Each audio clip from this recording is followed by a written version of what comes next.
Então, eu escrevi com a seguinte visão: eu quero que o Rafael, quando lê isso daqui, ele saiba o que ele A está. pior situação. Tipo assim, se o Rafael entendeu, tá, todo mundo Puta vai entender. merda. Tá ótimo. Poxa vida. Valeu, pessoal. Era isso aí então. Fala aí, gurizada, beleza? Tudo bom com vocês? Aqui é Rafael Ritter, canal Drone Modelismo, e hoje a gente está aqui então para um assunto bem interessante, né? Acredito que para a maioria de vocês que voam um drone, que é o voo correto, né? Dentro das normas, e casualmente aí a gente vai ter, a partir do dia 1º, uma atualização nessas normas, então eu convidei o nosso grande amigo aí, Jorge Vargas, agora da reserva, né? Afirmativo. E o que tu tá fazendo da vida agora? Só pai ou mais alguma coisa?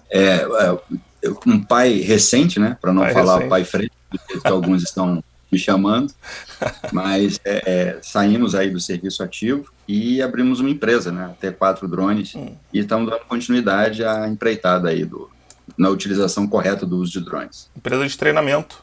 Também, uma das coisas que ela faz é a qualificação profissional, né? Top. Show de bola.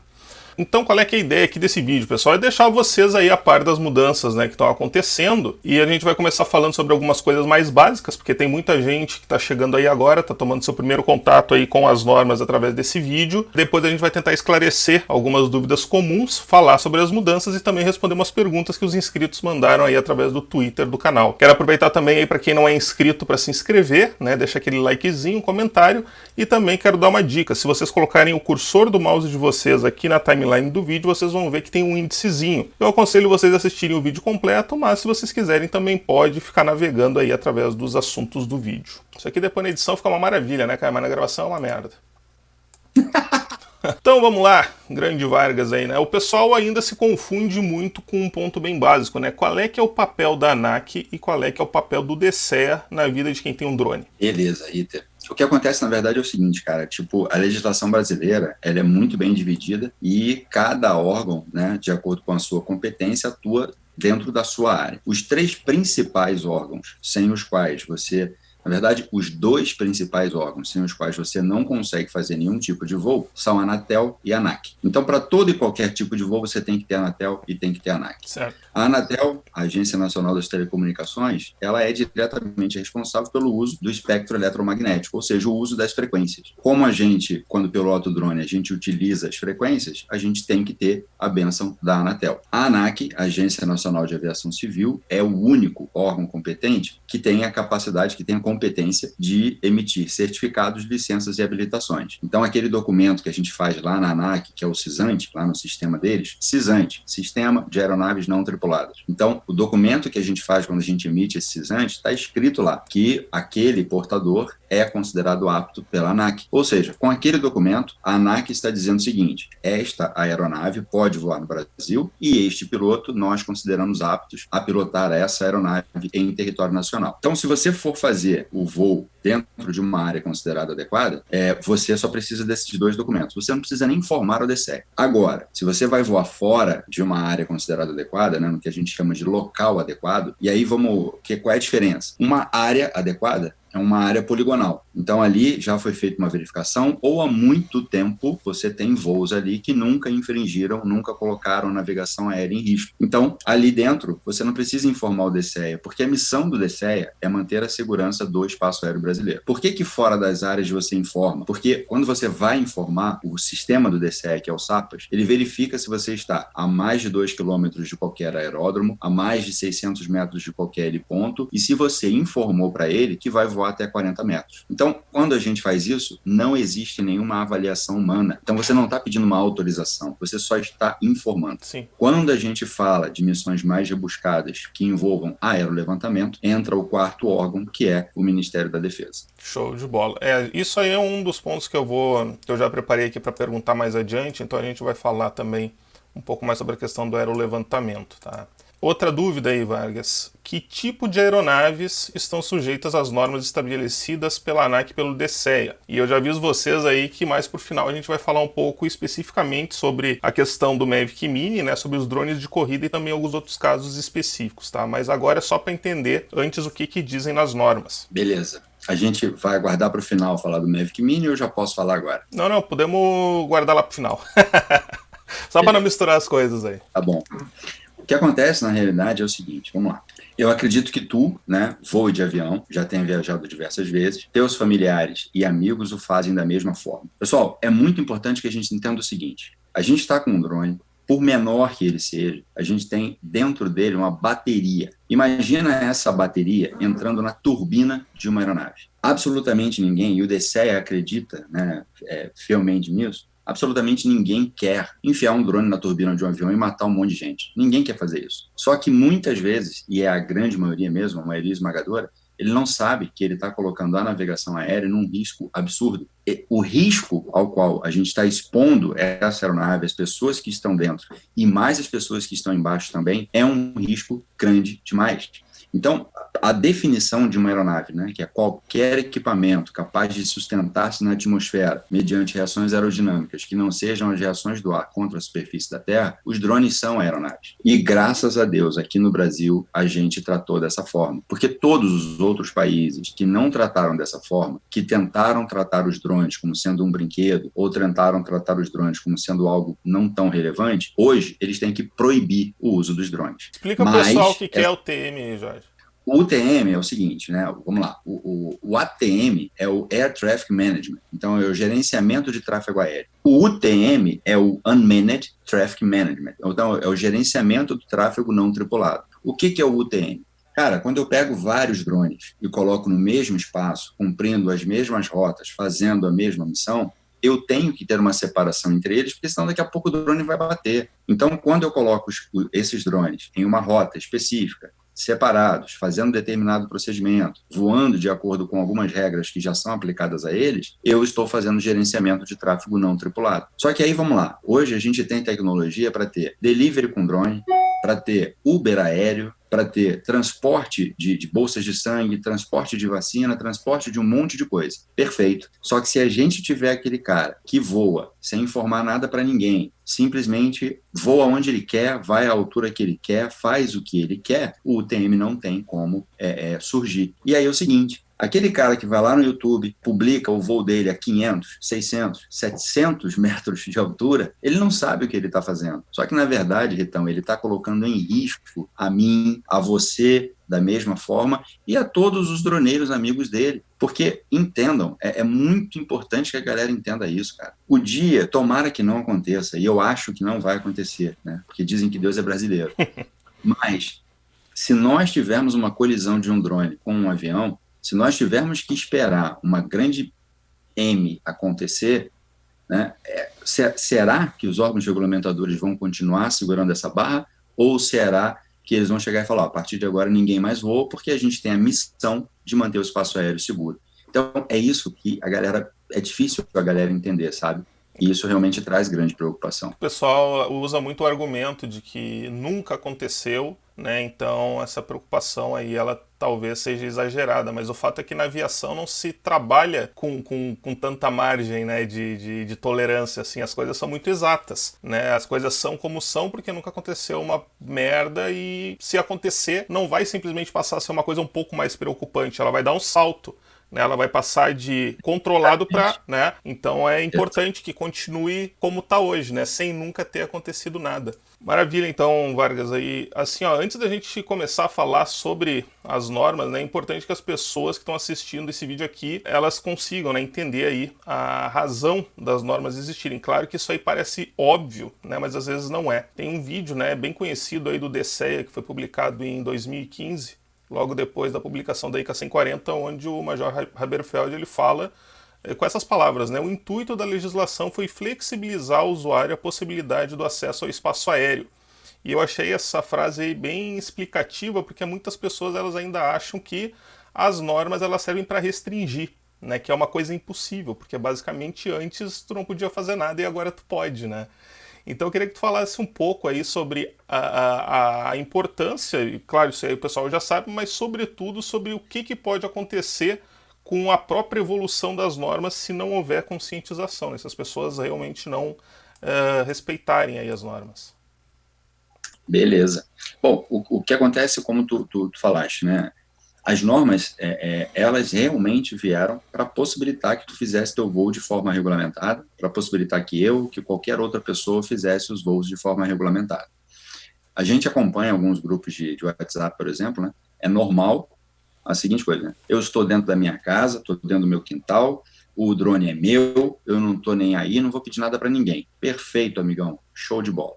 Na hora que o teu drone, porque você está pilotando um equipamento, se esse equipamento der uma pane que não está sob seu controle e você machucar alguém, ferir uma criança, ferir um animal e etc., use esse mesmo discurso na hora de ter que se explicar.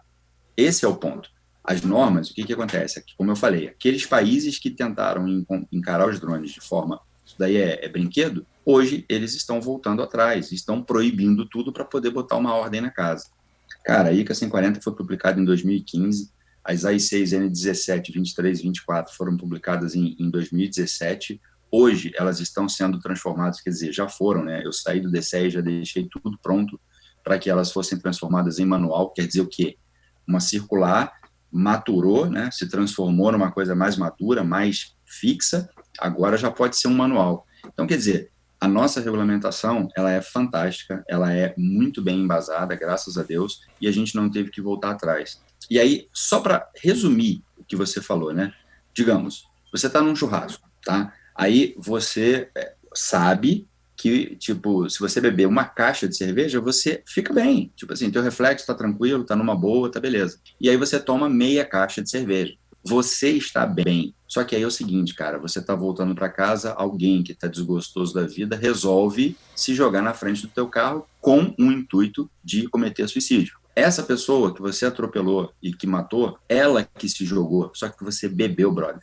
Você assumiu o risco. Então, essa é a diferença. Se você informa o teu voo, se você tem o CISANTE, se você tem a Anatel, isso para voar de forma recreativa, se você ainda fez avaliação de risco operacional, se você tem o seu seguro, se você está portando o manual da aeronave para voos não recreativos, você fez tudo correto e aconteceu um acidente, porque acidentes acontecem. Agora, se você não tem nada disso, porque você né, a casa é minha, o drone é meu, eu faço o que eu quero, ninguém manda em mim. Show! Responda pelos seus atos. E aí, qual é o problema? Você tem uma regulamentação que tem o objetivo de flexibilizar. Eu deixo claro o seguinte, né?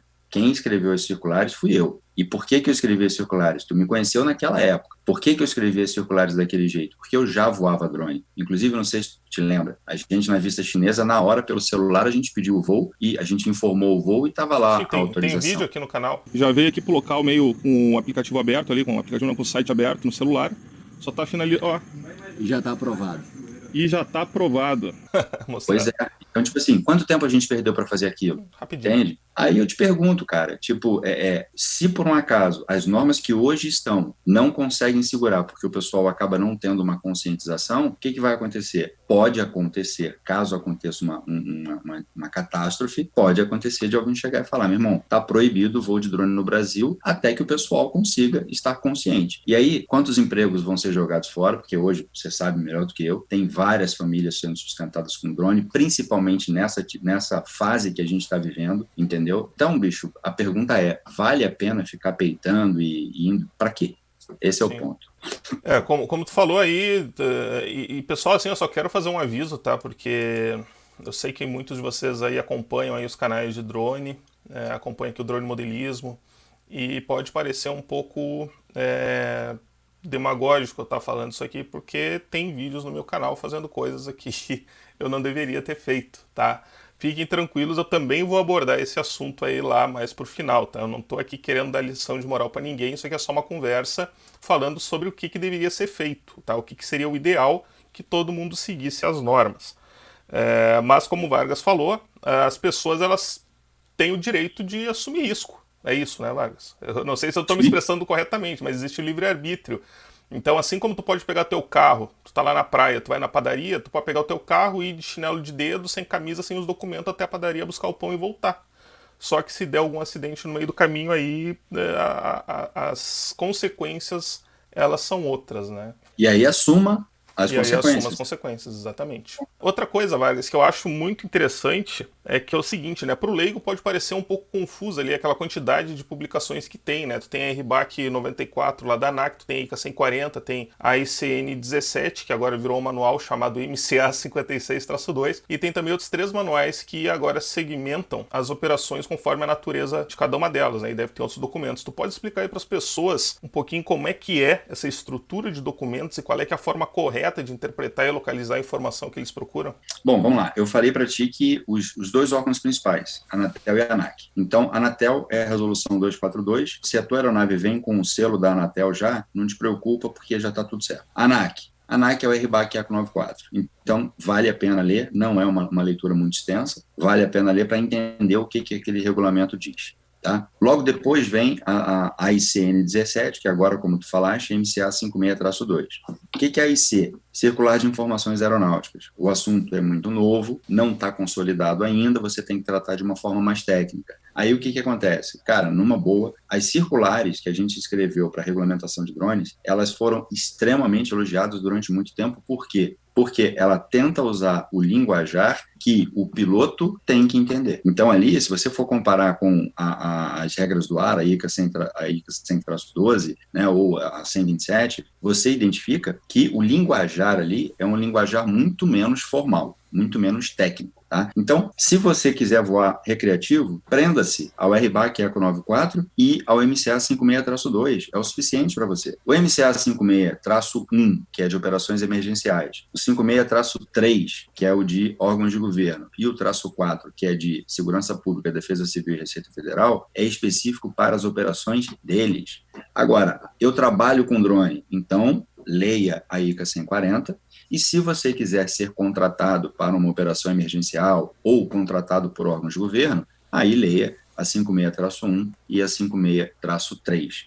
Elas estão muito específicas, Rafael, sabe? Elas assim, estão indo direto ao ponto e como desde a sua gênese, né? Montadas para facilitar e flexibilizar o voo. Cara, é muito importante lembrar, quem escreveu também pilota drone. Então, eu escrevi com a seguinte visão: eu quero que o Rafael, quando lê isso daqui, ele saiba... A pior situação.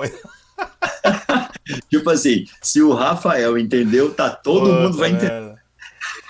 Tá ótimo. Poxa vida. Valeu, pessoal. Era isso aí, então. Vamos acabar essa história. Não, vamos lá.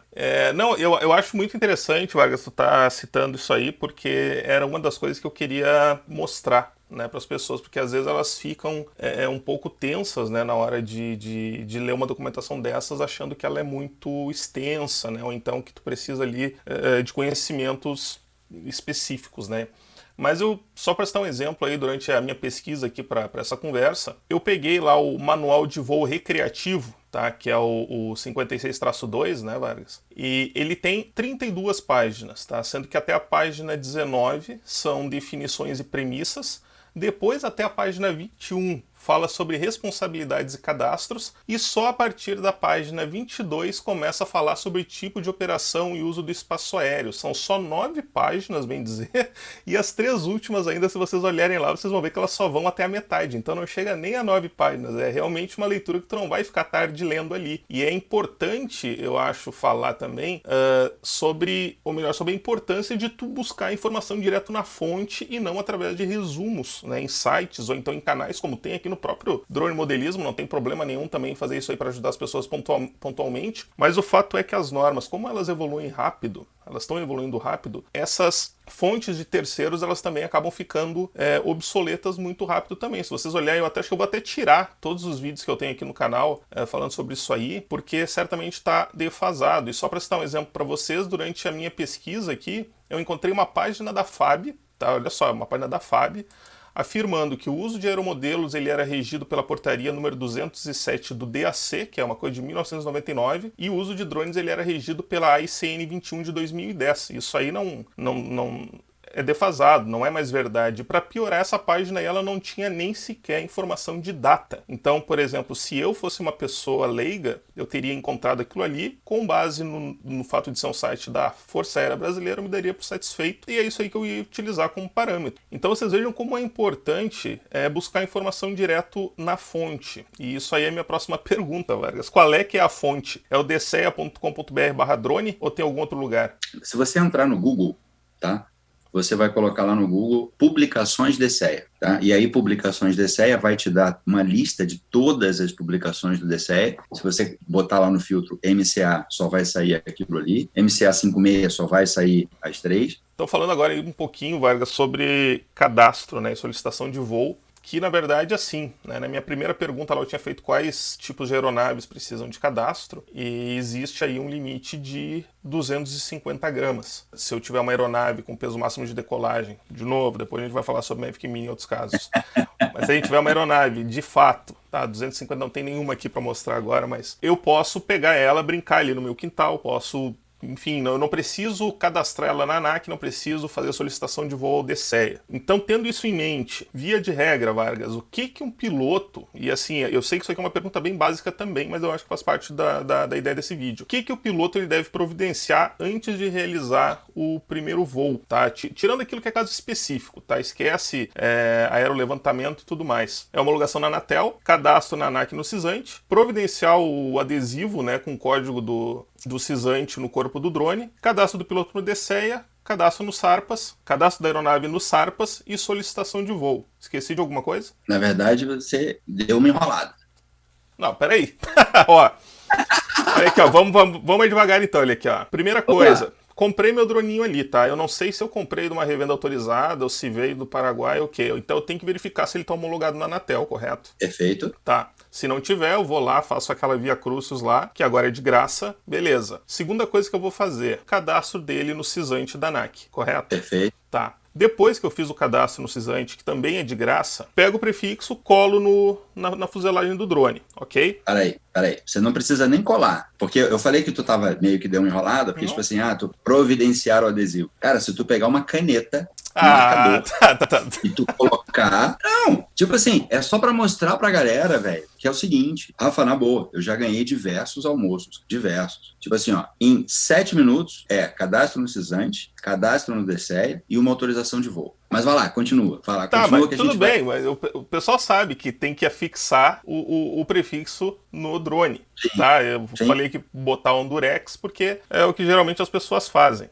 Sim. Tá, depois eu vou ali no SARPAS, né, do DCEA, faço meu cadastro, entro lá, cadastro a aeronave, aí claro, né, quem for fazer vai ver ali que daí tu usa o PDF que foi gerado lá no sistema da ANAC para fazer o cadastro, e aí é tudo automatizado, não sei, é uma mágica ali que o sistema faz ali. Tu já tá com a tua aeronave então cadastrada, às vezes dá uns erros, né, e aí o pessoal fica lá puto da cara porque cadastrou e diz que tem que ficar esperando e não sei o que mais e nunca vem a resposta. Provavelmente a pessoa gerou um outro PDF ou então cometeu algum erro ali, porque se tu pegar o PDF que foi gerado pelo CISANT e colocar dentro do SARPAS, ele lê. E aí depois que tu fez isso aí tudo, tu cadastra, tu solicita o teu voo e tendo isso aí aprovado, tu vai voar. Pode me corrigir de novo. Vai lá, Jorge, vai lá. Não, corrigir não. Foi muito bom tu ter falado isso.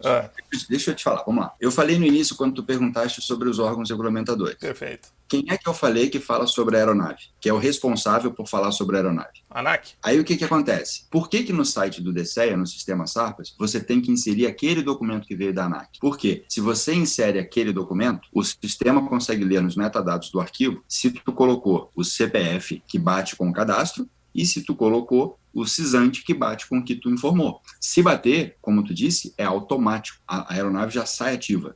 Se não bater, não é que tu tem que ficar esperando. Se não bater, é porque deu merda. Então tu volta lá, exclui a aeronave e faz de novo. E por que deu merda? Porque não cabe ao DCEA. Lembra que a primeira pergunta tua, qual é a competência? Sim. Não cabe ao DCEA analisar essas aeronaves. Cabe à ANAC. Por isso que, se deu ruim, tipo assim, ó, o que eu coloquei não passou, cara, tá lá escrito que é pra botar o PDF. Aí o cara vai, tira uma foto, transforma em PDF e manda o PDF. O sistema não vai ler. Se o sistema não lê, a aeronave é recusada. Esse é o ponto. Não, perfeito. É que, se eu até não sei se isso aí mudou ou não, mas tinha uma mensagem lá dizendo que era para a pessoa aguardar porque o documento teria que ser analisado. Só que o documento ele nunca era analisado. Então a pessoa ficava indefinidamente esperando para conseguir cadastrar aquela aeronave no SARPAS. Ah, não, você diz do documento pessoal, para o cara criar o cadastro. Ah, isso, desculpa, é isso aí. O que acontece é assim, nós tínhamos uma equipe muito pequena, né? Então a equipe no início ali, ela era muito pequena e o número de cadastros era absurdo, era muito grande, graças a Deus. A média de espera hoje não passa de 2 dias, entendeu? Então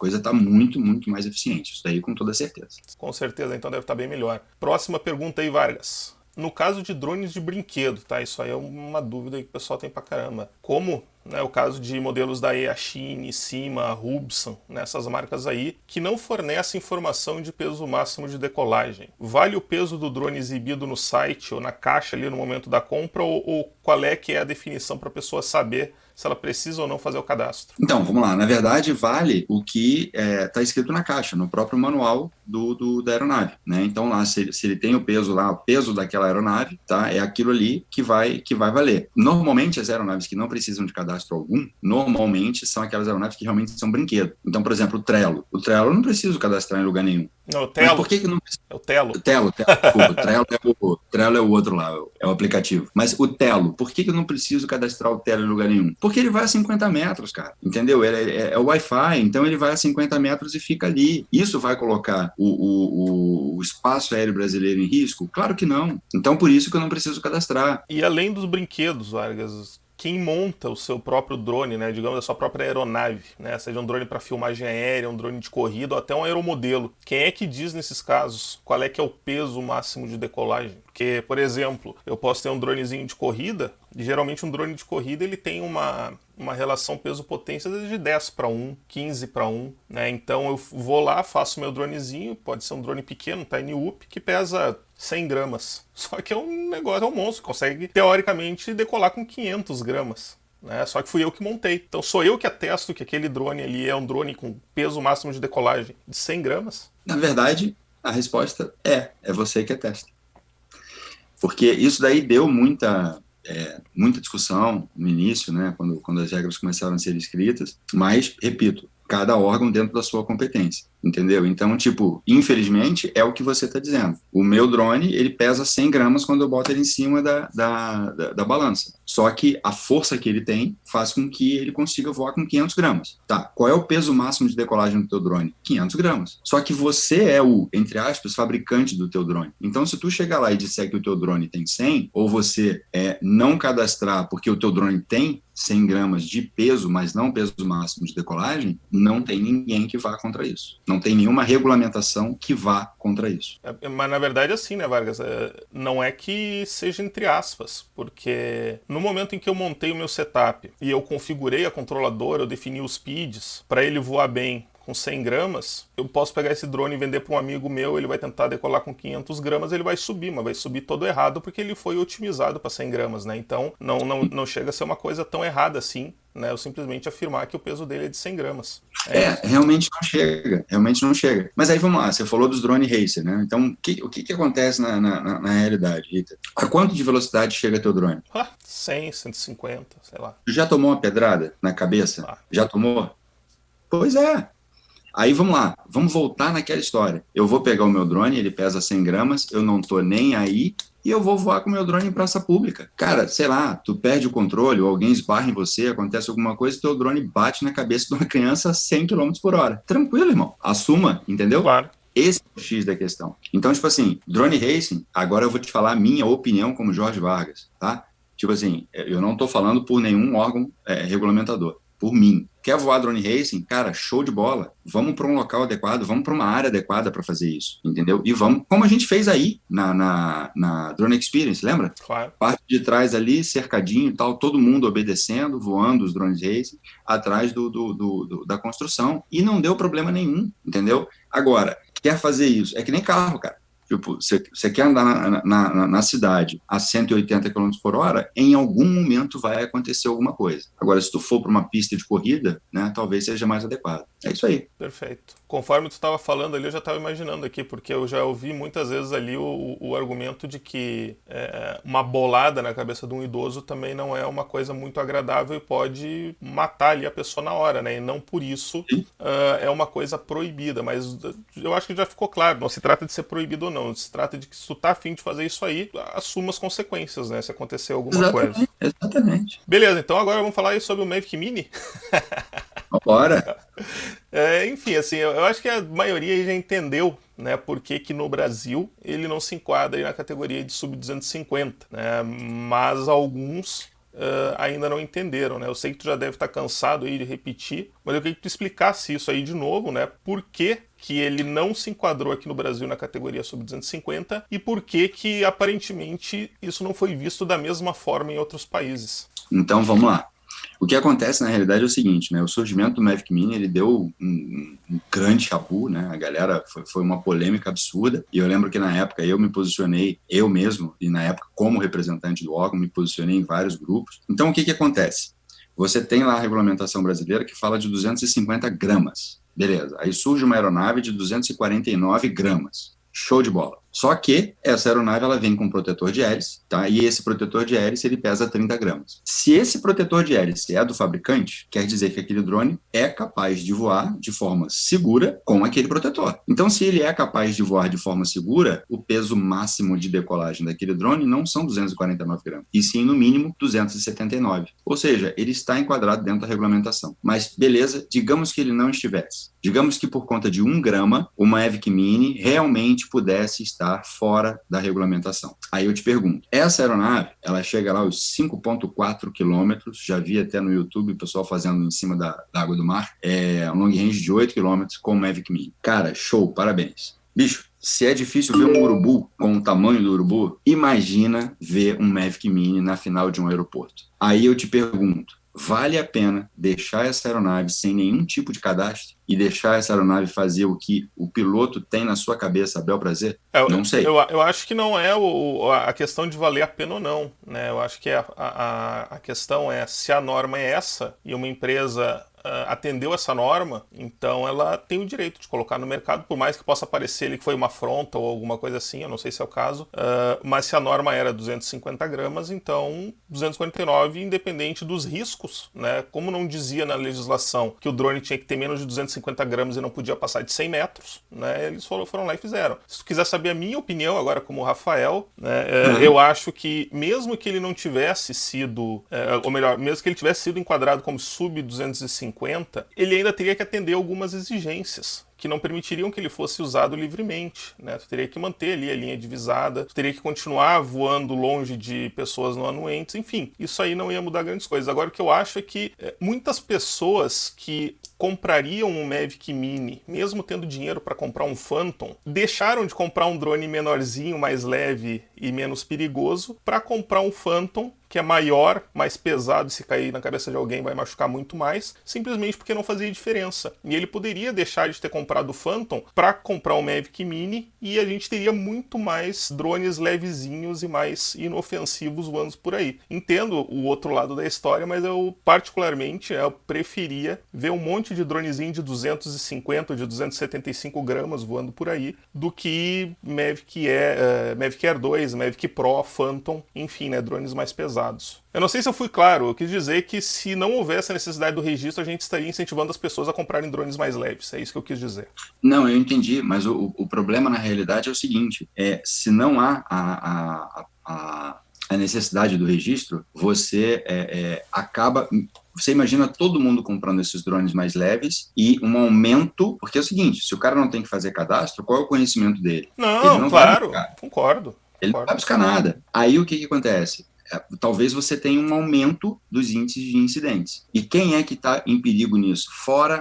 Vamos lá, quem é que está em perigo nisso antes de acontecer uma merda grande? Quem está em perigo, cara, é você com o setor recreativo, é o senhor João com o setor não recreativo, são os setores de drones no Brasil. Esse é o perigo, que a galera efetivamente acaba não entendendo e não levando em consideração. Não, eu acho que eles entendem sim. É que, na verdade, a gente veste dois capuz, né? Uma hora a gente é o droneiro que quer ter a liberdade, outra hora a gente é o cidadão que quer se sentir protegido, né? Eu acho que isso aí é bem claro. Mas por que em outros países o entendimento foi outro? Eles estão tendo que lidar com esse tipo de problema, se criou uma situação fora de controle com várias pessoas comprando o Mavic Mini e não registrando ele. Criou-se esse problema e talvez, não estou afirmando isso, mas talvez seja um dos principais motivos, né, de a coisa estarem querendo jogar todos os drones que não são os ditos profissionais de grande porte para dentro das áreas de aeromodelismo, entendeu? Esse é o ponto, porque aí tu confina todo mundo no mesmo próximo espaço e você quer fazer a tua besteira, tu faz ali. O grande lance, Ritter, do Brasil é que é o seguinte, a gente quis tratar tanto o aeromodelista quanto o piloto profissional de drones de uma forma respeitosa e dando a real atenção que eles merecem como usuários, como cidadãos. Então, o que acontece? Cara, na boa, se tu perde aí, depois que foi implementada então a ferramenta de clonagem, eu não tô brincando com você, são 7 segundos para você pedir, para você informar um voo, tá? Aí você bota aí 7 vezes 30 são 210 segundos, você não perde 4, você não chega a perder 4 minutos para informar os voos por 30 dias do mês, entendeu? Então, o que acontece? Qual é a dificuldade realmente de fazer o cadastro e informar o voo? Não existe dificuldade, é só uma vontade de dizer o seguinte, não quero fazer, eu não vou fazer. Só que tem uma coisa, Rita, que, se você me permite, é o seguinte, cara, o principal beneficiado quando você solicita um voo é você mesmo, e eu vou te explicar o porquê. Porque você está voando com o teu drone, se houver alguma aproximação de uma aeronave tripulada em emergência, por exemplo, para cima da sua área, existe um painel, né, que é o chamado painel SARPAS, que daqui a pouco vai entrar em operação tático SARPAS, tá, que é uma coisa que eu já falava há algum tempo. Esse painel SARPAS, o cara sabe, a aeronave está indo para tal área em emergência e tem esses caras aqui voando. Por quê? Porque eles informaram. E aí, como já aconteceu, os órgãos responsáveis têm como entrar em contato contigo via telefone para te dizer, olha, baixa o drone ou então fica a risco porque tem uma aeronave em emergência indo para aí. Ainda, várias pessoas em vários grupos dizem, informar o DCE é para quê? Para se der uma merda, o meu drone ser encontrado. Para se der uma merda, meu drone ser encontrado e eles saberem quem eu sou, cara, é um ledo engano. Pelo amor de Deus, gente. Bota uma coisa na cabeça de vocês. Quando vocês voam o drone de vocês, existem ferramentas de alta tecnologia que sabem quem é você, onde você mora, quando você usou o seu drone pela última vez, quando você usou pela primeira vez, e assim vai. Então, não é o caso de você não informar, não cadastrar, que está te mantendo no anonimato. Esqueçam isso, porque isso não é a realidade. Não é a realidade mesmo. Só deixando claro, eu estou fazendo aqui algumas perguntas, claro, no caso aí do Mavic Mini, eu realmente acho que seria muito bom se a gente tivesse drones mais leves, né, e se houvesse incentivo para as pessoas comprarem o Mavic Mini ao invés de drones mais caros. Mas eu estou fazendo aqui várias provocações para o Vargas, né, e isso não significa que eu seja contra registros, tá? Fique bem claro, né, que eu sei que pode alguns aí chegarem nessa conclusão, tá? Mas não é o caso. Então, continuando aqui, falar um pouquinho sobre operações comerciais, Vargas. Muita gente aí faz tudo certinho, né? Faz cadastro na ANAC, DCE, solicita voo, tem seguro reta, faz o que tem que fazer, mas esbarra num ponto que nem todo mundo entende, que é a avaliação de risco operacional, tá? Isso é em parte porque, ao contrário aí das outras exigências, a análise de risco ela é subjetiva, né? Ela carece ali de interpretação do cenário, então acaba que algumas pessoas fazem errado, outras pedem ali para um amigo, né? E outras nem fazem. Tu pode falar aí um pouco sobre a importância aí desse documento e, de repente, dar uma luz aí para as pessoas como fazer esse documento corretamente? Sim. Peter, o que acontece é o seguinte, imagina a seguinte situação, se tu tá dirigindo o teu carro, tá, e fura o pneu na estrada, à noite, o que tu vai fazer? Tu vai pegar o manual do teu carro para poder olhar como trocar o pneu, ou tu vai consultar na internet, ou você já se preparou para trocar um pneu? A gente geralmente já sabe, né? Pois é. Eu ia fazer um comentário aqui, mas eu vou deixar para lá. Fala. É melhor deixar para lá. Pela tua cara é melhor deixar para lá mesmo. Vamos lá. A avaliação de risco operacional, na verdade, ela é uma grande oportunidade para os pilotos. Porque é o seguinte, quando você faz uma avaliação de risco operacional, você se prepara, tá? Você se prepara mentalmente para uma situação de emergência. Certo. Então, a documentação que rege é a IS ECO 94003 Alpha, que é da ANAC. Lá ela deixa muito claro o seguinte, você tem que abordar no mínimo 3 situações. Primeira, perda de enlace. Segunda, presença de pessoas não anuentes. E terceira, presença de aeronaves tripuladas. Essas 3 são obrigatórias. Todas as outras que você vai colocar, aí sim dependem do cenário onde você está voando. Se você vai fazer uma inspeção de linha de transmissão, interferência eletromagnética é um risco operacional. Se você vai voar fazer um voo em aerofotogrametria em cima de uma fazenda, colisão com pássaro é um risco em potencial.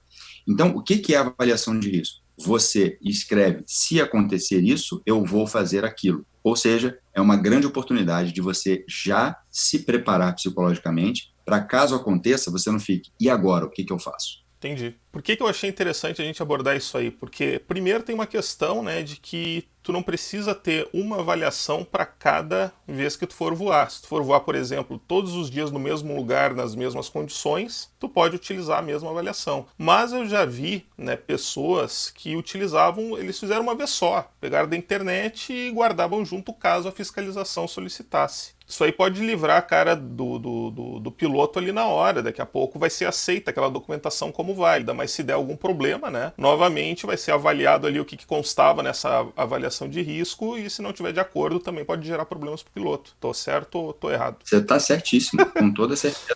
É como eu falei, eu fico feliz quando eu acerto, cara. Coisa boa. Os 3 casos, eles são obrigatórios, né? Mas se você vai fazer um trabalho, por exemplo, digamos, eu vou fazer um trabalho de inspeção de fachada, tá? Posso perder o enlace? Posso. É obrigatório colocar lá. Pode ter pessoas não anuentes? Pode. É obrigatório colocar lá. Posso ter presença de aeronaves tripuladas? Cara, até não, porque eu estou fazendo inspeção de fachada, né? Muito próximo, mas é obrigatório. Então tem que colocar lá. Só que é o seguinte, eu posso bater na parede? Posso. Eu posso tomar uma pedrada no drone? Alguém abre uma janela lá e taca um papel higiênico no drone? Posso. E aí? O que vai acontecer se isso acontecer? Por isso que eu falo, a avaliação de risco operacional é uma grande oportunidade, né, que as pessoas têm de se preparar para os casos num caso de um incidente ou acidente. Show. ICA 140, então, Vargas, a gente está às vésperas aí de uma mudança aí, né, que vão ter aí algumas alterações.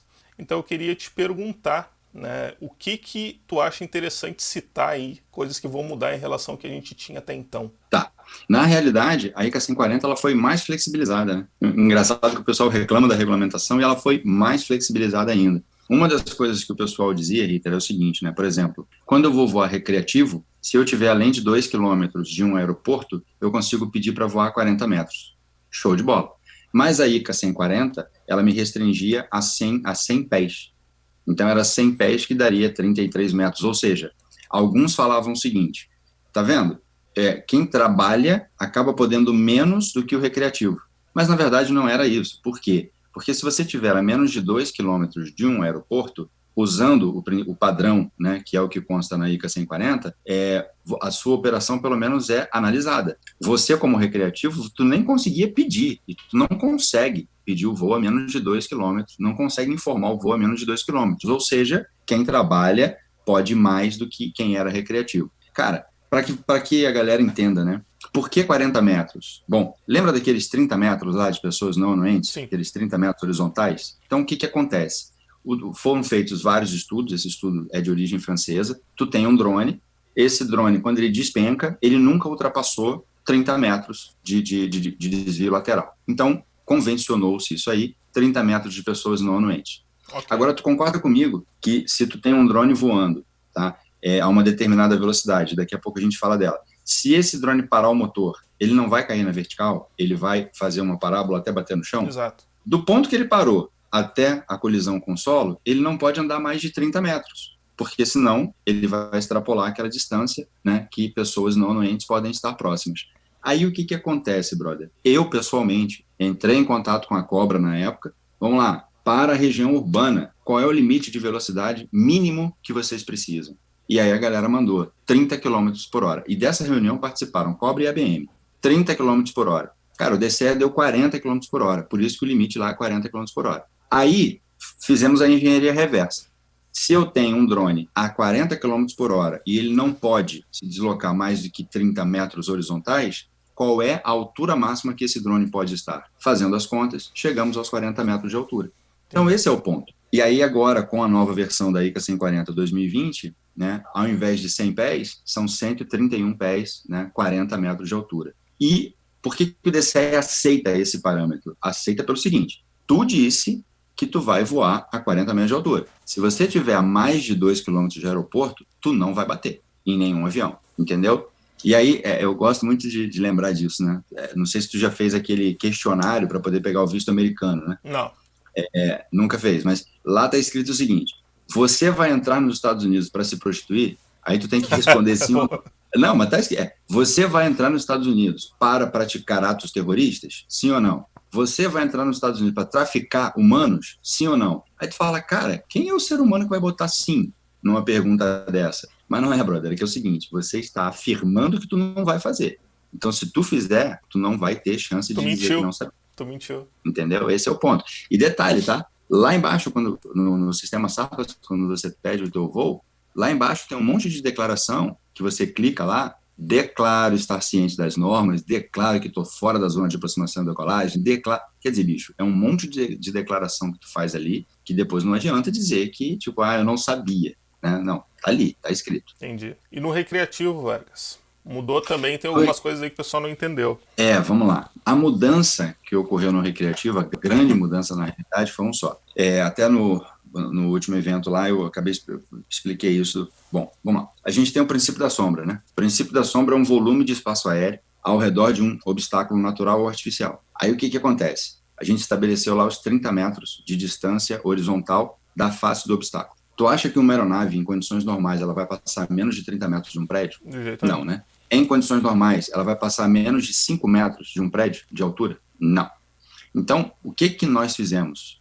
Foi criado esse princípio da sombra para que tu, quando fosse trabalhar com inspeção de fachada, tu não precisava pedir ao DSEA, bastava informar. Se você vai trabalhar com uma inspeção de telhado, tu não precisa pedir, basta informar. Uma inspeção de uma antena, não precisa pedir, basta informar. Ou seja, cara, ele foi criado para flexibilizar. Só que o volume do espaço aéreo, aquilo ali que é chamado princípio da sombra. Aí o que aconteceu? Na ICN 17, que está válida até o dia 1º de julho, na ICN 17 falava-se sobre o princípio da sombra. Por quê? Porque vocês gostam de voar com FPV, né? Só que o FPV, você não está vendo o avião, então acaba sendo veloz. Uhum. Aí, para poder também flexibilizar, a gente fez o seguinte. Então faz o seguinte, Rita, quer voar com o teu FPV? Voa lá no princípio da sombra, então. Pode ir margeando uma cadeia montanhosa, vai embora voando com o teu princípio da sombra, beleza? Beleza. Só que é o seguinte, amigão, quando tu entrava no... Não tu, né? Mas quando a galera entrava no SAPAS, a galera ia olhar, ia lá e via princípio da sombra, e ficava pedindo voo no princípio da sombra, voando recreativo. Só que quando, como eu falei, quando tu pede princípio da sombra, é operação não recreativa. Tu tinha que ter seguro, tu tinha que ter avaliação de risco operacional, manual de voo, etc, etc, etc. Então, por este motivo, para o manual, foi tirado o princípio da sombra, tá? E foi flexibilizado mais ainda o seguinte, quer usar o teu FPV? Cara, bota um cara do teu lado, um observador de aeromodelo, para poder olhar para o avião, entendeu? Até teve um lance engraçado, teve não foi um só não, foram 3 pessoas, na verdade, que me ligaram e falaram assim, pô, coronel, se eu tiver que contratar alguém para ficar do meu lado olhando pro drone, eu falei, meu irmão, para, pelo amor de Deus, velho, não entendeu nada. Então assim, o lance do FPV, na verdade, eu posso fazer, o pessoal falou aqui, depois tu vai ver, tem comentários sobre isso, o pessoal tá meio puto dizendo que tinha sido proibido, que na verdade não é, tu simplesmente agora permite que eu digo o DSEA, agora simplesmente passou a permitir que as pessoas pratiquem o FPV desde que tenha uma pessoa acompanhando o tempo todo o drone visualmente, é isso. É isso aí. Não, e detalhe, na ICN 17, o FPV estava restrito ao volume do princípio da sombra, lembra? Sim. Pois é, tu tinha que ficar a 30 metros de um obstáculo. Agora, o FPV está autorizado em qualquer lugar, desde que tenha do teu lado alguém para ficar em contato visual com a aeronave. Só isso. Então tá proibido para quem não tem amigos. Exatamente. O pessoal que é antissocial não vai conseguir. Aí contrata, pô. Aí contrata. Mais uma fonte de emprego. Saindo agora do recreativo e indo para o caso específico aí, né, que é a questão das atividades de aerolevantamento. A ICA 140 ela informa que, no caso dessa atividade, existe necessidade de cumprir normas adicionais definidas pela autoridade competente. Tá? Então, perguntas, né? Porque tem várias empresas que trabalham nesse segmento. Por que essa atividade é vista como um caso específico? O que muda na prática aí, do ponto de vista prático, de uma atividade comercial comum? E se mudou alguma coisa aí com essa nova atualização? Porque o pessoal reclamava que era muito restritivo, poucas empresas conseguiam de fato prestar esse serviço atendendo todos os requisitos. Mudou, melhorou, teve alguma coisa em relação a isso ou não mudou nada? Beleza, então vamos lá. Bom, eu não, tu sabe, né? A minha formação é como piloto de caça, tá? Nojento. Então lá atrás, oi? Nojento. Tudo bem, eu também gosto de me gabar, cara, das coisas. Eu sou youtuber, Eu não tô me gambando, não, rapaz. Mas olha só, então lá atrás, quando eu tinha que fazer um ataque, eu recebia um ataque a uma instalação, por exemplo, uma usina, eu recebia um documento chamado REMIR, que é Relatório de Missão de reconhecimento. Tá? O que é o REMIR? É o produto que uma aeronave com sensores fotográficos foi lá no objetivo, tirou as fotos e trouxe para eu saber o que eu tenho que atacar, tá certo? Então, o que era o aerolevantamento? Bicho, eram câmeras gigantes que eram instaladas no avião para poder fazer fotografias aéreas. Então, era material especializado, material adequado para isso. E isso foi durante muito tempo. A nossa regulamentação da década de 70 de aerolevantamento. Aí existia a Portaria 953. A Portaria 953 tratava tudo de uma forma muito abrangente, tá? Então, beleza. Essa Portaria 953, ela foi transformada na Portaria 101. E aí fez o quê? Se tu queres medir até 1.200 hectares, a gente tem aqui um aerolevantamento simplificado.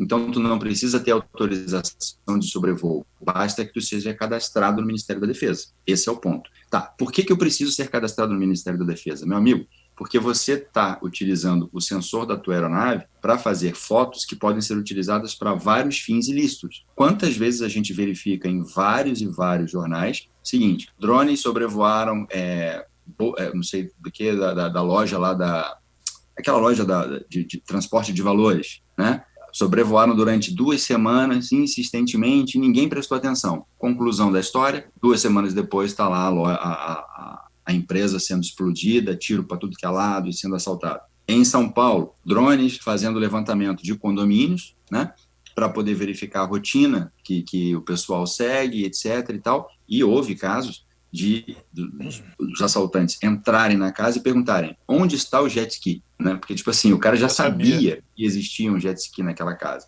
Ou seja, a galera, tipo assim, pessoas de bem acabam questionando isso. Por que a missão de aerolevantamento é tão diferente das outras? Porque o resultado dela pode ser uma arma na mão de pessoas erradas. Só isso. Então, quando eu vou fazer uma área muito grande, eu preciso ter uma autorização de um órgão específico. E agora me permita discordar. Dizer que ela é muito mais dificultosa do que as outras operações, isso é errado. Por quê? Porque basta você fazer o cadastro no Ministério da Defesa uma vez e todas as operações que você solicitar como aerolevantamento, você vai mandar aquele PDF do teu cadastro. Acabou. É legal tu falar isso, porque, na verdade, assim, eu não trabalho com isso, tá? Uhum. Mas eu já, inclusive lá nas drone shows, né, conversava bastante, e eu me lembro que, em algum momento, as pessoas que trabalham com isso reclamavam. Que era difícil, que era complicado e que era praticamente impossível e poucas empresas conseguiam prestar o serviço atendendo todos os requisitos. Mas se isso não é verdade ou deixou de ser, melhor ainda, né? Então tá esclarecido aí. Beleza. Então agora vamos para uma outra parte que é boa aqui, pessoal, que é sobre penalizações, né, fiscalização e impunidade. Primeira pergunta, existe algum tipo de fiscalização de fato ou só sob denúncia? Bom, existe sim, né? Essa questão da fiscalização, ela tem aumentado muito. Por quê? Porque os órgãos de segurança pública, né, eles estão entendendo a potência e a força que essa ferramenta tem, essa ferramenta chamada drone. Então, diante disso, os órgãos estão cada vez mais realmente indo atrás daqueles que não querem cumprir as regras, porque eles também não querem perder a utilização dos drones. É aquilo que a gente comentou lá atrás, tá?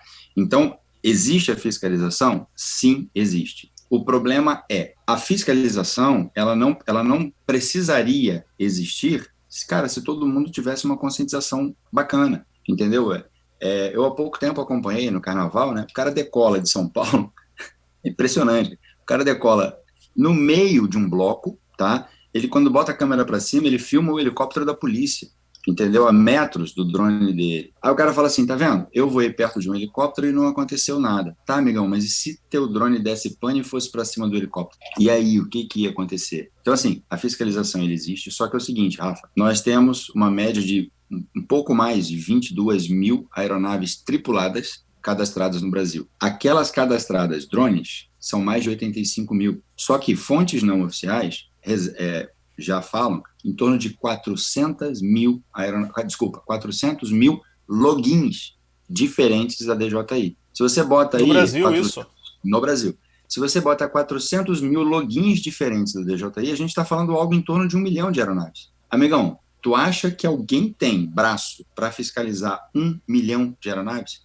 Não tem. entendeu? Só que eu repito, tipo assim, a gente precisa ficar batendo tanto nessa tecla de que não vai acontecer nada, não vai, ninguém fiscaliza, isso daqui é Brasil, isso daqui... Cara, eu tenho um puta de um orgulho de ser brasileiro, entendeu? Então, não vem dizer para mim que é bagunça. Pode até ser em algumas instâncias, né? Porque, infelizmente, alguma coisa ainda precisa ser feita, mas não custa nada voar de forma regular. Questão de impunidade. Você perguntou, uma das primeiras perguntas, né, que tu fizeste foi como é a atuação dos órgãos reguladores. É cada um dentro da sua área de competência. A competência de fiscalização não é do DSEA, tá? Então, quando chega a denúncia ao DSEA, em caso de ter materialidade e autoria, são tomadas as sanções que, segundo o Código Brasileiro de Aeronáutica, prevê que são sanções administrativas, tá? Então, são as chamadas multas. Esse é o ponto. Além disso, cabe ao DSEA também descadastrar o cara, né? Eu não sei se vocês lembram de um caso aqui há pouco tempo, aqui no Rio de Janeiro, na Ponte Rio-Niterói. Isso daí circulou vários grupos de WhatsApp, né? O cara parou, cidadão... estava parado. Hã? Ele estava parado no meio do caminho, em cima da ponte, isso? Isso, e aí ele sai voando, tal, com não sei o quê, porque ele queria ver a qualidade da água, etc, etc. Cara, na Ponte Rio-Niterói, ele está na final do Santos Dumont e na final do Galeão. Ele pegou os dois principais aeroportos e decidiu fazer um voozinho ali no meio. Show de bola! Ele fez o voozinho ali no meio. Conclusão da história do momento que ele foi abordado pela polícia ao momento que ele teve que responder a primeira pergunta, ele já fez o cisante. Olha só, hein? Do momento que ele foi abordado pela polícia ao momento que ele respondeu a primeira pergunta, ele fez o cisante. Isso quem viu foi a policial. Por quê? Porque ela falou assim, cara, tu é muito cara de pau, velho. Eu te abordei às X horas, tá aqui a hora que você fez esse cadastro aqui, entendeu? Então, cara, por que não fez antes, entendeu? E aí responde a uma série de coisas, né? Tipo, você tem esfera civil, você tem esfera criminal e você tem esfera administrativa, entendeu? E aí vai uma em cima da outra. Agora, vamos deixar claro o seguinte, né, Rafa? Cara, eu lembro, eu contabilizei isso enquanto eu estava na ativa. Eu, pessoalmente, Vargas, na época, Coronel Vargas, eu, pessoalmente, eu tratei mais de 250 infrações. Mais de 250 infrações. E levar a cabo mesmo, aplicar a sanção, isso aconteceu com 17, tá? Então, se tu para e fala assim, peraí, então, o objetivo é ganhar dinheiro? O objetivo é arrecadar? Tem nada disso, cara. Todas as outras 233 ou mais, qual foi o objetivo? Chegar, dar uma ligada, conversar, conscientizar, e hoje eu tenho grandes amigos que eu abordei enquanto coronel, entendeu? Nunca, nenhum órgão regulamentador teve ou tem essa intenção. Agora, qual foi a diferença desses 230 e poucos e dos 17? É porque aqueles 17 chegaram e me deram a seguinte resposta, né? O problema é teu, vai tomar no pi, né? E faz o que tu achar. Beleza, eu fiz. Tem isso, tá louco. Teve.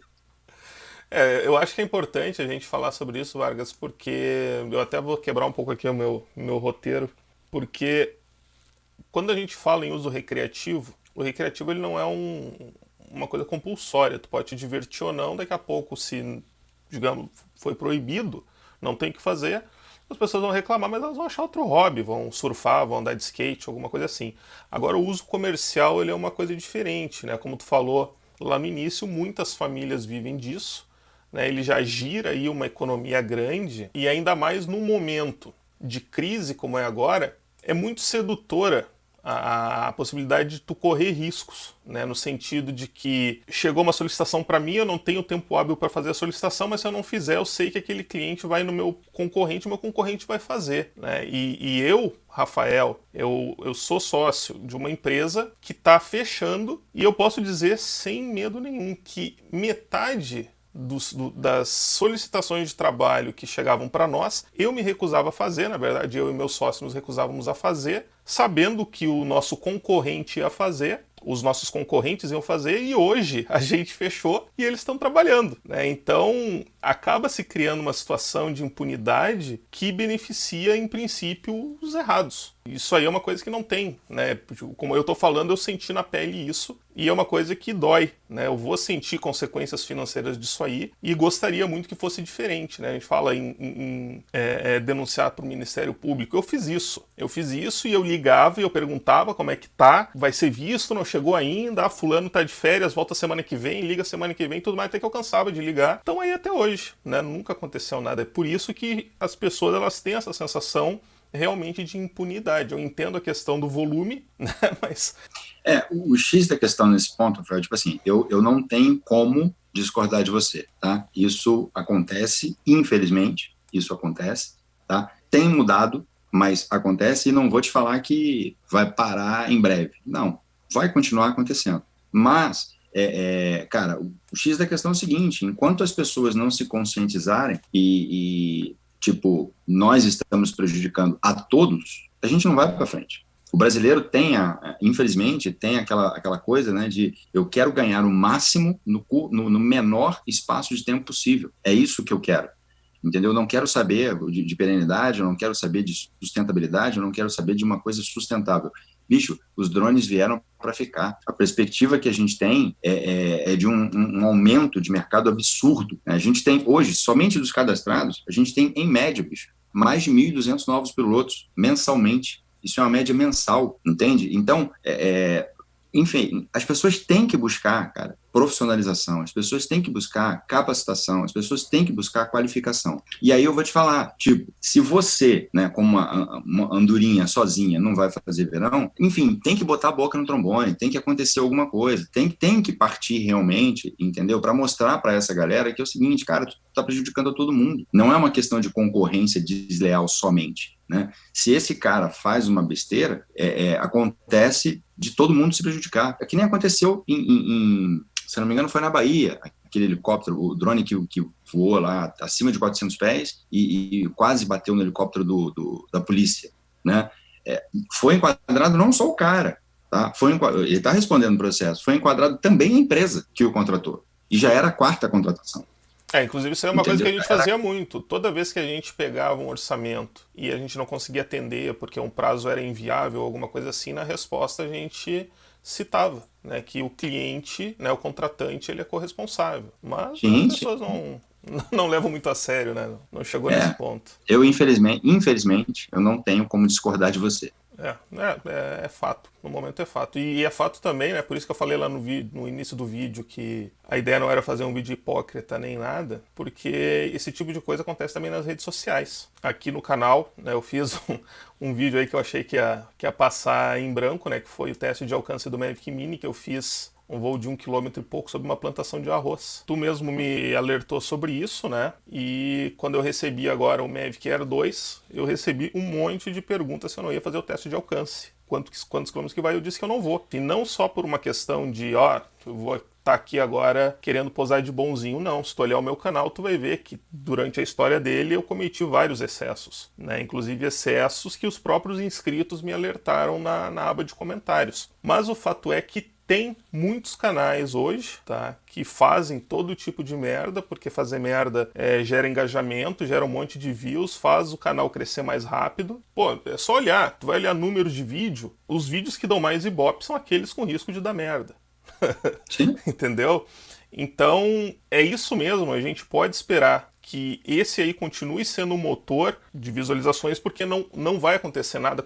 Então, na verdade, assim, quem pode te dar essa resposta, eu não vou nem falar qual é o órgão competente, mas é o órgão competente. O que acontece na realidade, Ritter, é o seguinte, eu assisti a um vídeo um tempo atrás, né, cara, eu sou louco por drone, né, você sabe disso, desde 2017, quando eu tive meu primeiro Sparkzinho, putz, eu fiquei realmente extasiado com o que eu vi e com o que eu podia trabalhar. E hoje, né, tenho algumas aeronaves. O que acontece? Quando eu vi o vídeo desse cara, né, tipo, um Inspire 2 pousando com 3% de bateria. 0,3% de bateria. Eu olhei e falei, cara, bicho, na boa, não dá para entender, né? Só que aí é o seguinte, cara, tem uma grande dificuldade, que é o seguinte, se tu coloca uma coisa no teu canal, você fala que foi você que fez, você coloca lá o vídeo, você coloca como se fosse uma coisa continuada, e porque você está fazendo aquele voo, só que na hora que tem que provar, isso não serve de materialidade, porque você diz o seguinte, eu peguei esse vídeo da internet e simplesmente fiz a narração, e isso aconteceu diversas vezes com pessoas nossas conhecidas, tá? Não foi uma nem duas, que eu perdi tempo, perdi muito trabalho para ir para cima, e a resposta foi essa. Então, quando chega no órgão que realmente julga, o cara chega e fala assim, cara, não tem o que fazer. Ele fala isso daqui e pode ser que seja isso daqui. O que a gente vai fazer? Não existe a materialidade, não existe a concretude. Então, isso é muito desgastante para o órgão regulamentador. Só que isso não é só no Brasil, não, Rita. Isso é em todo lugar. O problema é o seguinte, em outros países, né, a galera tem medo da regulamentação. Por quê? A gente viu agora. O cara pousa na Casa Branca. Detalhe, tá? Aquele cara, lembra lá em 2016, um Phantom 3 que pousou dentro da Casa Branca? Na época do Obama ainda? Pois é. Tu acha que aquele drone tinha algum cadastro? Não. Em 2 horas, estavam na casa do cara, na casa do proprietário do drone, e ele foi preso. O outro pousa com material radioativo lá no primeiro-ministro chinês ou japonês, sei lá, foi preso.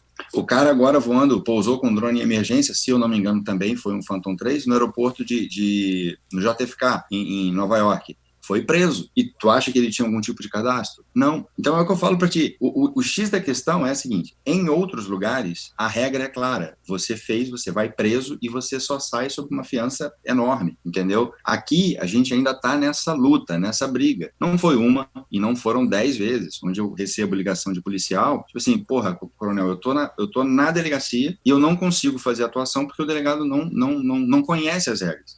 O bicho pergunta se o delegado se importa de eu ligar para ele e explicar tudo, entendeu? Então, ligava, explicava, para poder auxiliar o trabalho daquele policial, entendeu? E várias outras coisas que, enfim, uma coisa que eu só, resumindo, né? Uma coisa é o seguinte, não existe a falta de vontade, não existe a má vontade. O que existe é uma dificuldade burocrática e, por isso, não só por isso, né, porque o objetivo é realmente conscientizar, informar, trazer conhecimento e trazer segurança. Esse é o ponto. Por isso essa batida, essa insistência em cima dessa conscientização. Saquei. Ainda em cima desse tema aí tem uma outra vertente que são aquelas campanhas de marketing, né?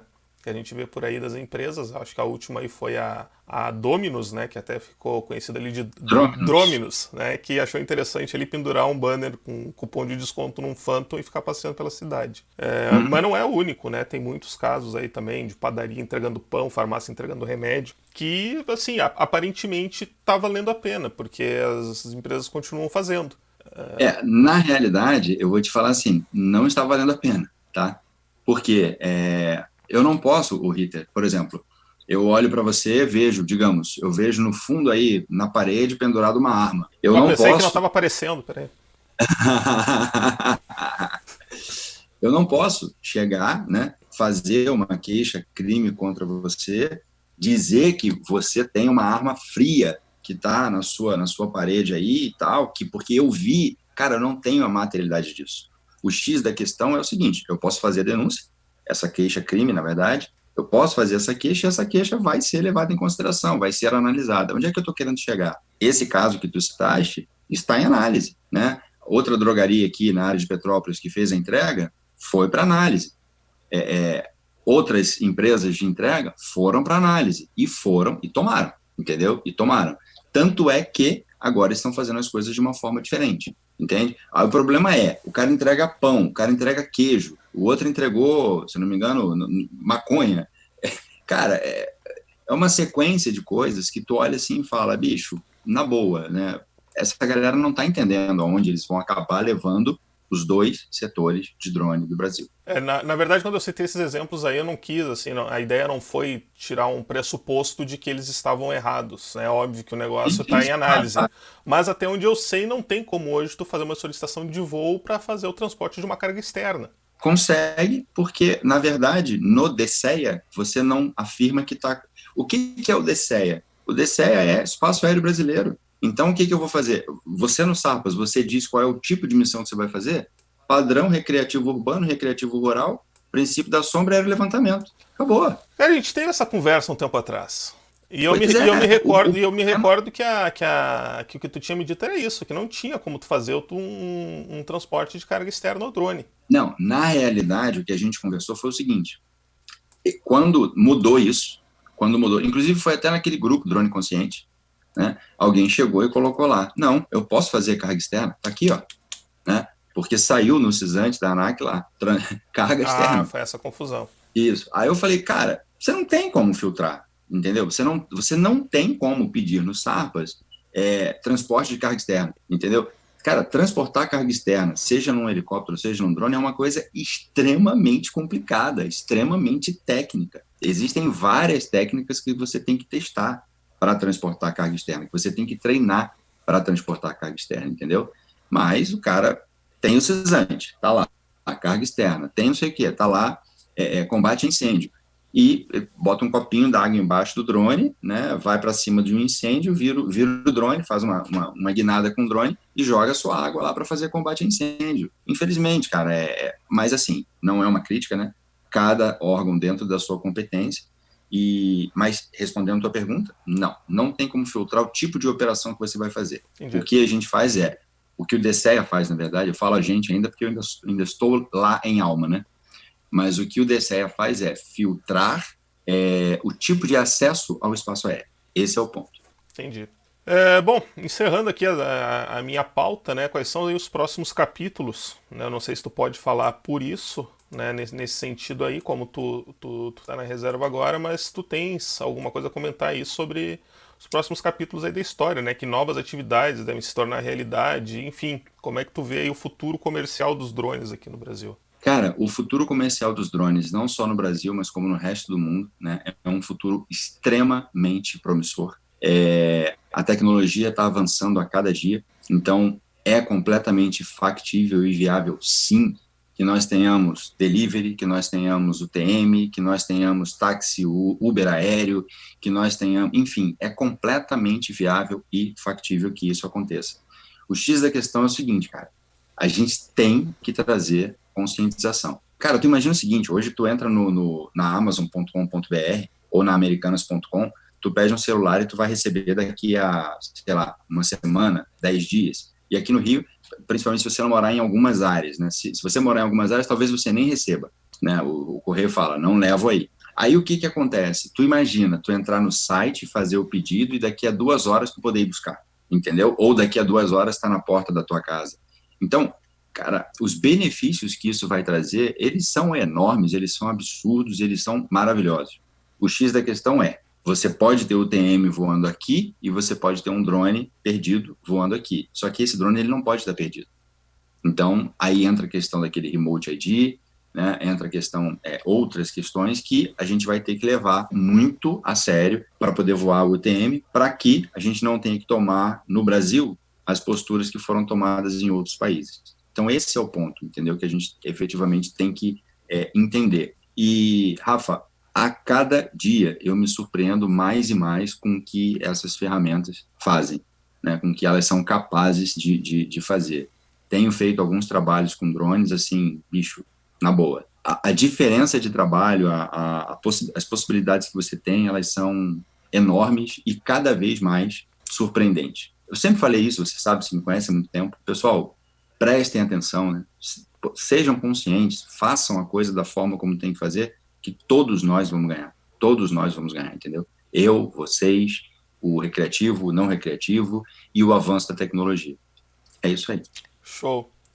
Eu queria aqui passar para as perguntas, mas antes tu comentou um negócio aí, eu acho que as pessoas também têm curiosidade, cara. O que tu tá fazendo agora, cara? Depois dessa aventura aí no DSEA, o que tu tá fazendo aí na T4? O que tu tá fazendo no teu dia a dia? Então, Rafa, a T4, basicamente, ela trabalha com 4 situações, né? Primeiro assim, né? Algumas pessoas perguntam, por que T4? Eu ia fazer essa pergunta. Quando eu fiz o curso de controlador de operações aéreas militares... Inclusive tem escrito triplo também, dentro do logo. Exatamente. Não, mas tem uma história disso daí. Tem uma história disso daí, que é o seguinte, antigamente o logo não tinha esse triplo, era só T4, né? Só que quando eu fui fazer o registro de marca, já existiam algumas empresas brigando pelo nome T4. Então, para registrar, eu tive que colocar esse triplo aí. E aí, o que acontece? Quando eu fiz o curso de controlador de operações aéreas militares, você ganha um número de lince, e esse número é um número vitalício. O meu número de lince é 444. Só que no rádio, você não vai falar 444, que vai ficar parecendo um pato, né, velho? Então, você fala triplo 4, entendeu? Aqui, agora, no controle, triplo 4. Entendi. Então, por isso nasceu o T4. A T4, então, é qualificação profissional, né? Prestação de serviço, consultoria e representação de marcas. Então, são essas 4 áreas de atuação. Já temos desenvolvido bastante trabalho em todas as áreas, graças a Deus, e estamos seguindo.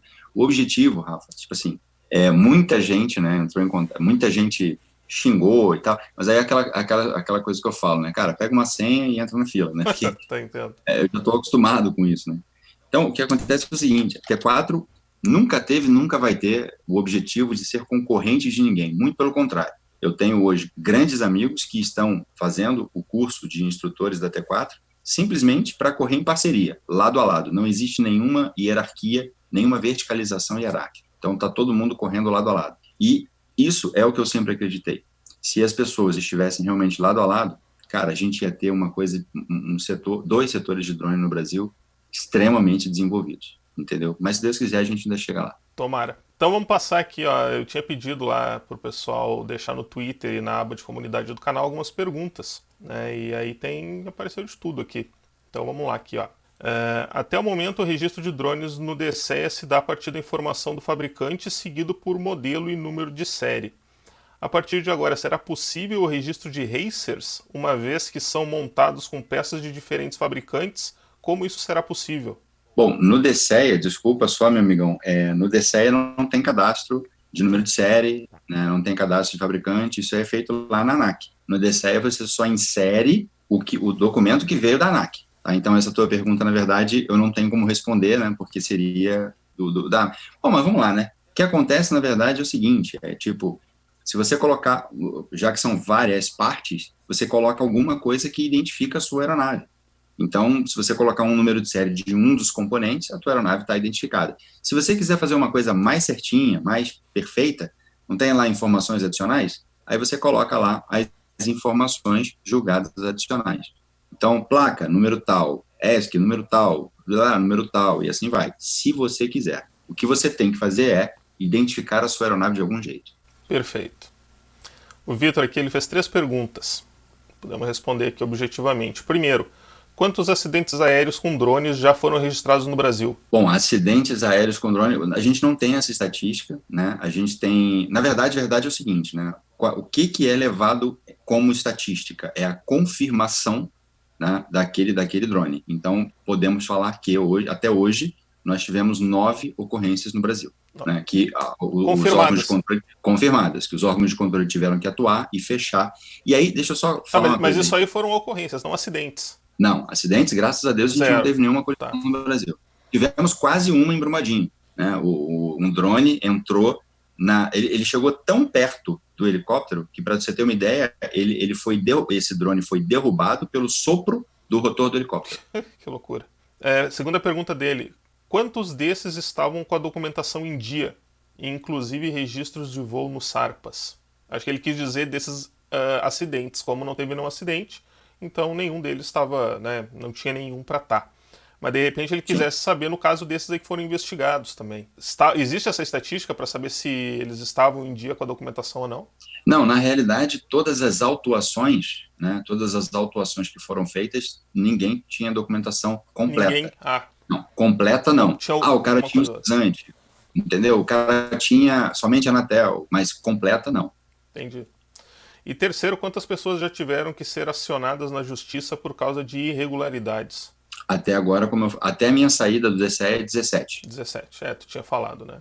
E aqui o Imperador Drone que ele perguntou uma curiosidade: como é feita a análise dos documentos enviados ao DCEA para cadastro? Já enviei foto de documento com uma dobra simples e recusou, e já enviei um totalmente sujo e ilegível e amassado e passou. Qual a métrica? Quem faz? É um sistema ou é trabalho humano? É trabalho humano, né? Os cadastros que são feitos no DCEA, eles são reconhecidos um a um, e sim, Imperador, algumas vezes já foram detectados erros. Talvez tenha sido o seu caso do documento amassado, sujo, ilegível, enfim.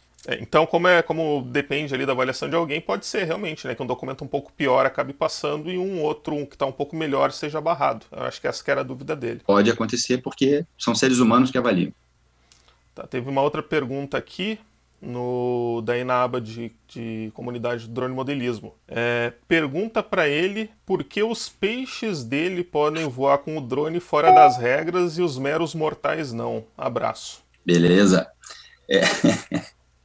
Bom, vamos lá. Para começar, eu não tenho peixe, né? Porque eu não sou pescador, né? E eu também não tenho aquário em casa. Gosto muito de cachorro e agora eu tô com muito pouco tempo porque eu tô com um filho novinho. O que acontece é o seguinte, né? Ninguém que voa do meu lado voa fora das regras. O próprio Rafael Ritter, quando a gente veio aqui para voar na Vista Chinesa, ele fez um vídeo, né, dizendo, pessoal, foi muito rápido a solicitação. Não sei se tu te lembra disso. Claro. Né? A Tá em informação vídeo, tá aqui no canal, tá em vídeo. Exatamente. Então, na realidade é o seguinte, tipo, a única resposta que eu tenho para uma pergunta dessa é, quem quer voar, voa de forma responsável, ao invés de tentar confrontar a norma ou tentar confrontar alguém que representa um órgão regulador. Desnecessário, não precisa, e a gente só tem a perder com isso aí. Vamos para a próxima. Pelo que eu dei uma lida nas novas normas, o FPV foi praticamente proibido. Esse é o coronel amigo dos droneiros. Bom, eu não vou nem perguntar o nome, não.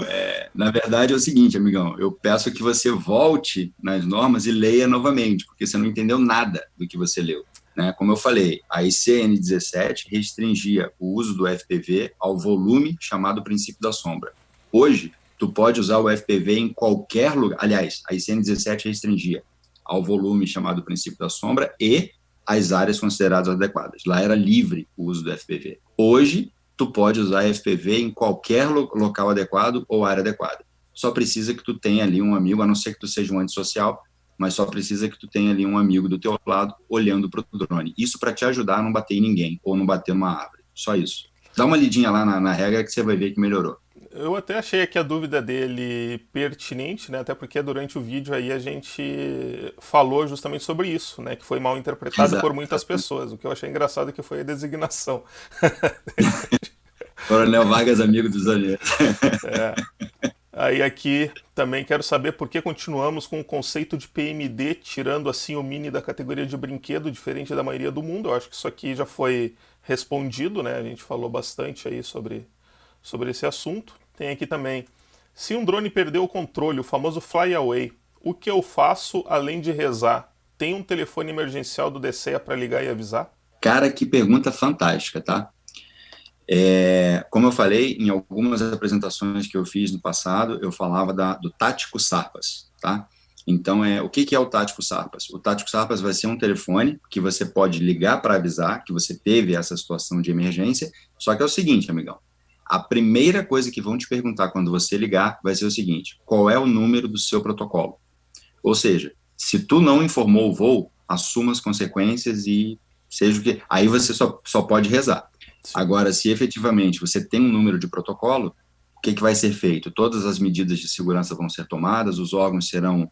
Né, e você vai estar cumprindo e, além de tudo, demonstrando para todo mundo que você não tinha intenção nenhuma. Aquilo ali foi um acidente. Perfeito, uma coisa está amarrada na outra.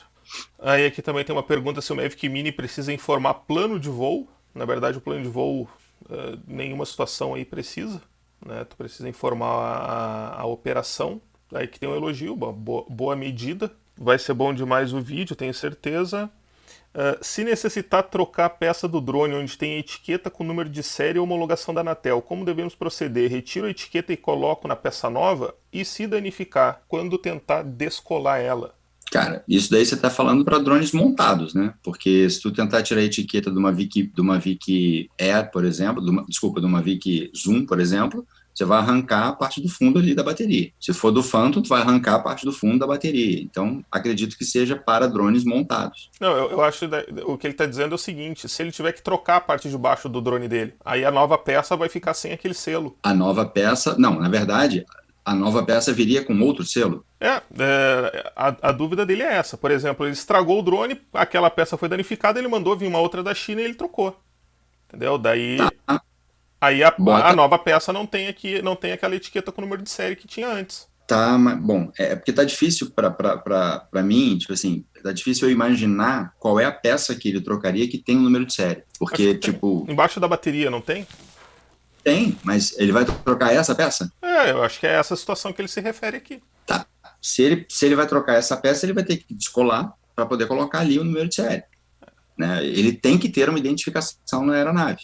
Não teve um drone aí que levou um tiro e continuou voando, estragou essa peça. O cara teve que comprar outra para botar, se ele Sim, quiser que aquele sim, drone, né? Então, eu acho que isso aí responde a pergunta dele. Tu tem que então pegar sim, essa etiqueta, salvar ela e colocar de volta. Se rasgar, eu acho que exatamente. não sei o que teria que ser feito aí. Manda Manda imprimir uma imprimir. etiqueta igual. Perfeito, não precisa ser original, é isso.